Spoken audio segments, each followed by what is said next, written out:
استغفار پڑھنے کے فوائد، آج استغفار کے ایسے فوائد بیان کریں گے، آپ لوگوں نے اگر سن لیا تو اور سب اذکار چھوڑ دو گے، استغفار پڑھنا شروع کرو گے۔ اللہ تعالیٰ قرآن کریم میں فرماتے ہیں قُلْتُ اسْتَغْفِرُوا رَبَّكُمْ إِنَّهُ كَانَ غَفَّارًا۔ اس کے آگے بھی آیاتیں نازل ہوئی ہے۔ اس تمام آیاتوں کی تفسیر میں مفسرین حضرات نے اس کی بہت لامتناہی فوائد لکھے ہیں۔ اتنے فوائد ہیں میرے بھائیوں کہ بندہ حیران ہو جائے گا، اور ایسے فوائد ہے کہ آج کل ہم سب کی ضرورت ہے وہ فائدے۔ سب سے پہلے فائدہ کیا ہے؟ رزق میں اضافہ۔ کتاب میں لکھا ہوا ہے جو بھی بندہ استغفار پڑھتا ہے اللہ تعالیٰ اس شخص کے رزق میں اضافہ کرے گا۔ دوسرا فائدہ یہ ہے کہ اللہ تعالیٰ اس شخص کو خوش قسمت بندوں کے لسٹ میں اس کا نام لے آئے گا۔ تیسرا فائدہ یہ دشمن کی بری نظر سے اللہ تعالیٰ اس شخص کو بچا دے گا۔ چوتھا فائدہ اولاد فرمان بردار ہو جائے گا۔ آج کل ہر بندے کی اولاد نافرمان ہے، ہر بندہ اپنے اولاد سے تنگ ہے۔ اولاد فرمان بردار چاہتے ہو تو استغفار پڑھنا شروع کرو۔ جو پانچواں فائدہ، ہر مقصد اللہ تعالیٰ پورا کرے گا۔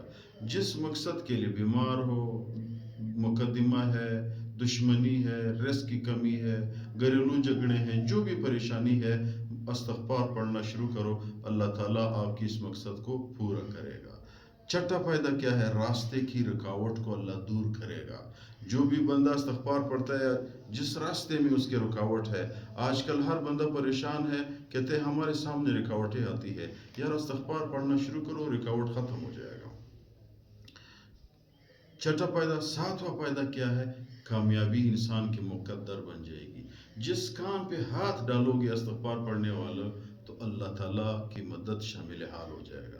اللہ تعالیٰ آپ کی کامیابی، آپ کو ہر کام میں، ہر مسئلے میں کامیابی عطا کرے گا استغفار کی برکت سے۔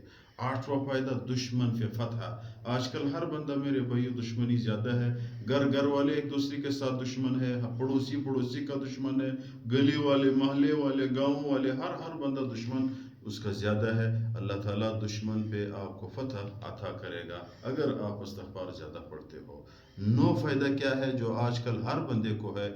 غم، پریشانی، مصیبت، ڈپریشن، ٹینشن ہر بندے کو ہے۔ تو جس بندے کو غم ہے، ڈپریشن ہے، ٹینشن ہے، استغفار پڑھنا شروع کرے، اللہ تعالیٰ استغفار پڑھنے کی وجہ سے آپ کی ٹینشن، غم، مصیبت سب دور کرے گا۔ سوال آپ کے ذہن میں آئے گا کون سا استغفار پڑھوں؟